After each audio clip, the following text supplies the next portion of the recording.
दोस्तों, एक नगर में भूख, प्यास, नींद, आशा नाम की 4 बहनें थीं। एक बार चारों बहनों में लड़ाई हो गई। भूख कहती मैं बड़ी हूँ, प्यास कहती मैं बड़ी हूँ, नींद कहती है मैं बड़ी हूँ और आशा कहती है कि मैं बड़ी हूँ। चारों इस विवाद को लेकर राजा के पास पहुँची। राजा ने बोला, बताओ आज चारों बहनें की क्या परेशानी है। एक बहन ने बोली मैं बड़ी हूँ, दूसरी भी बोली मैं बड़ी हूँ, तीसरी भी बोली मैं बड़ी हूँ। इसी तरह चौथे बहन ने बोली मैं बड़ी हूँ। राजा ने सबसे पहले भूख से कहा कि भूख तुम बताओ तुम कैसे बड़ी हो।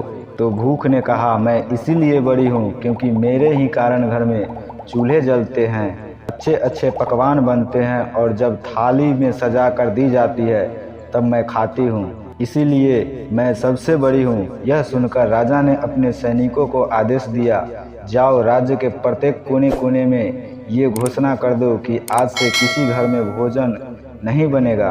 फिर देखते हैं जब भूख को भूख लगेगी तो यह क्या करेगी। पूरा दिन बीत गया, पूरी रात बीत गई। जब सुबह हुई तो भूख को भूख सताने लगी तो वह इधर उधर भोजन की तलाश करने लगी। जब उसे कुछ नहीं मिला तो भूख के कारण घर में पड़ी बासी रोटियों को खाने लगी। प्यास यह सब देख रही थी। वह तुरंत राजा के पास गई और बोली, राजन भूख हार गई, स्वयं घर में पड़ी बासी रोटियों को खा रही है। देखिए मैं सबसे बड़ी हूँ। राजा ने कहा तुम बताओ कैसी बड़ी हो।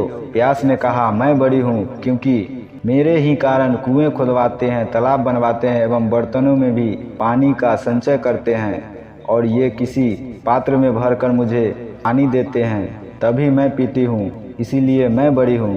ये सुनकर राजा ने सैनिकों को आदेश दिया कि जाओ पूरे राज्य में घोषणा कर दो कि कोई भी कुएं न खुदवाए, कोई भी बर्तनों में पानी न भरे, सभी तालाबों पर कड़ी पहरे लगा दो।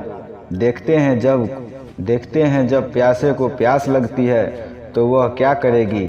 एक दिन बीत गया, पूरी रात बीत गई। दूसरे दिन जब प्यास को प्यास सताने लगी तब वह इधर उधर भटकने लगी। उसे जब कहीं पीने को पानी नहीं मिला तो वह मजबूर होकर गड्ढे का पानी पीने लगी। नींद यह सब देख रही थी। उसने तुरंत राजा के पास जाकर कहा कि राजन प्यास हार गई, गड्ढे का पानी पी रही है, इसलिए सबसे बड़ी मैं हूँ।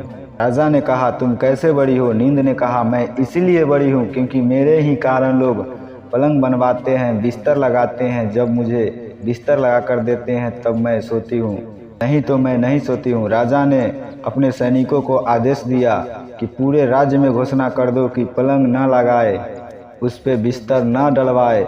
नींद को जब नींद आएगी तो देखते हैं वह क्या करेगी। पूरा दिन बीत गया, आधी रात बीत गई तो नींद को नींद सताने लगी। इधर उधर बिस्तर खोजने लगी। जब बिस्तर नहीं मिला तो वह मजबूर होकर उबड़ खाबड़ जगहों पर सो गई। आशा यह सब देख रही थी। उसने तुरंत राजा के पास जाकर कहा राजन नींद हार गई, वह उबड़ खाबड़ जगहों पर बिना बिस्तर के ही सो गई, इसीलिए बड़ी तो मैं ही हूँ। राजा ने कहा तुम कैसे बड़ी हो। आशा ने बोली मैं इसीलिए बड़ी हूँ क्योंकि लोग मेरे ही कारण काम करते हैं, नौकरी धंधा मजदूरी करते हैं, परेशानियाँ उठाते हैं, लेकिन आशा के दीप को बुझने नहीं देते। राजा ने यह सुनकर आदेश दिया कि जाओ पूरे राज्य में यह घोषणा कर दो कि कोई भी नौकरी ना करे, कोई भी मेहनत मजदूरी ना करे, कोई भी काम धंधा ना करे, कोई भी आशा के दीप ना जलाए। आशा को जब आस जगेगी तो देखते हैं कहाँ जाएगी। पूरा दिन बीत गई, आधी रात बीती। जब आशा को आस जगी तो वह इधर उधर वह गई, लेकिन चारों तरफ सन्नाटा था। सिर्फ एक कुम्हार टिमटिमाते दीपक की प्रकाश में काम कर रहा था। वह वहां जाकर टिक गई। कुम्हार ने देखा उसका सोने का दीपक, सोने की बाती और सोने की महल बन गई। दोस्तों, जिस प्रकार कुम्हार की आशा पूरी हुई उसी प्रकार आप लोग को भी आशा पूरी हो, कर्म करते रहो। दोस्तों, आशा करते हैं कि ये वीडियो आपको अच्छी लगी हो तो वीडियो को लाइक करके चैनल को सब्सक्राइब कर लीजिए और बेल आइकन दबा एवं कमेंट में लिख दीजिए जय श्री राधे राधे।